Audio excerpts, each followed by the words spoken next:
لما الناس تتكلم عن الموسيقى المصرية الحديثة لازم يجي اسم بليغ حمدي، الموسيقار اللي اتوصف بأمهر ملحن في جيله، وصاحب الألحان اللي خلت الملايين يضحكوا أو يبكوا أو يحسوا إن الأغنية معمولة علشانهم هما بالذات. بليغ حمدي اتولد في القاهرة سنة 1931 في حي شبرا الشعبي. من صغره بان عليه إنه ميال للموسيقى، بدأ يعزف العود وهو عنده 9 سنين، وصوته في المدرسة كان جميل جدا لدرجة إن الأساتذة كانوا بيخلوه ينشد. وبعدها دخل معهد فؤاد الأول للموسيقى، درس العود بشكل أكاديمي، لكن كان عنده حاجة مختلفة، خيال موسيقي مش عادي وروح بتدور دايما على الجديد. في بداياته اشتغل عازف عود في الإذاعة وابتدى يلفت الأنظار، لكن النقلة الكبيرة حصلت لما شافته أم كلثوم لأول مرة سنة 1957. كان لسه شاب صغير، لكن الحظ لعب دوره، وأم كلثوم سمعت منه لحن حب إيه واللي كتبه نزار قباني. الأغنية دي كانت أول تعامل بينهم ونجحت نجاح كبير، ومن يومها بليغ بقى الملحن المفضل لكوكب الشرق، وقدم لها روائع زي أنساك، سيرة الحب، بعيد عنك، ظلمنا الحب، الحب كله، فات الميعاد، وألف ليلة وليلة.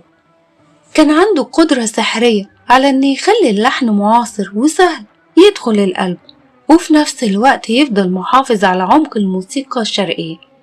دي المعادلة اللي خلت ألحانه خالدة. بليغ موقفش عند أم كلثوم، لحن لعبد الحليم حافظ مجموعة من أنجح أغانيه الوطنية والعاطفية زي على قد الشوق، جانا الهوى، على حزب وداد قلبي، سواح، زي الهوى، حاول تفتكرني، عاش اللي قال. وكان بينهم صداقة قوية جدا، وكمان طلع أصوات جديدة وقدم لها ألحان صنعت نجوميتها زي وردة الجزائرية، واللي كانت قصتهم مش بس فنية لكن كمان قصة حب وزواج. قدم لها بتونس بيك، حكايتي معاك، العيون السود، ليلة حب، شادية، قولوا لعين الشمس ما تحماشي، نجاة الصغيرة، أنا بعشق البحر، سميرة سعيد في بدايتها، ألجاني بعد يومين. وما ننساش إن عمل أغاني شعبية خفيفة بقت أيقونة زي على رمش عيونها، بهية، طاير يا هوا، أغاني اتغنت في الشارع والمسرح والأفراح. ودي قوة بليغ، إن كان قادر يوصل للناس كلهم من النخبة للمواطن البسيط.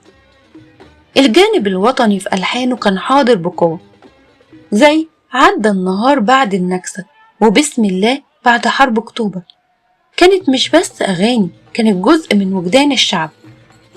بليغ كان معروف إنه سريع الإبداع بشكل مش طبيعي، ممكن يلحن أغنية كاملة في ساعات، وده مش معناه إنه سطحي، بالعكس هو كان عنده خيال موسيقي حاضر طول الوقت، لدرجة إن لقبوه بالملحن العبقري.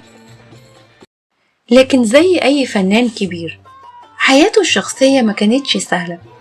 اتجوز وردة وانفصلوا، لكن فضل يحبها طول عمره. في آخر أيامه واجه مشاكل قضائية، سافر برا مصر فترة طويلة، عاش في باريس وبيروت، ورغم البعد ألحانه فضلت موجودة في كل بيت عربي. رجع مصر في أواخر الثمانينات، لكنه معاش كتير بعدها.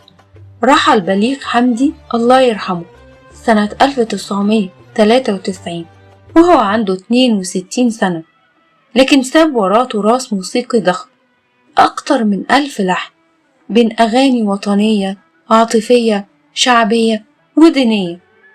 الناس لسه بتغني أغانيه لحد النهاردة، ولسه الأجيال الجديدة بتكتشف إن كل أغنية من ألحانه كأنها معمولة لزمنهم.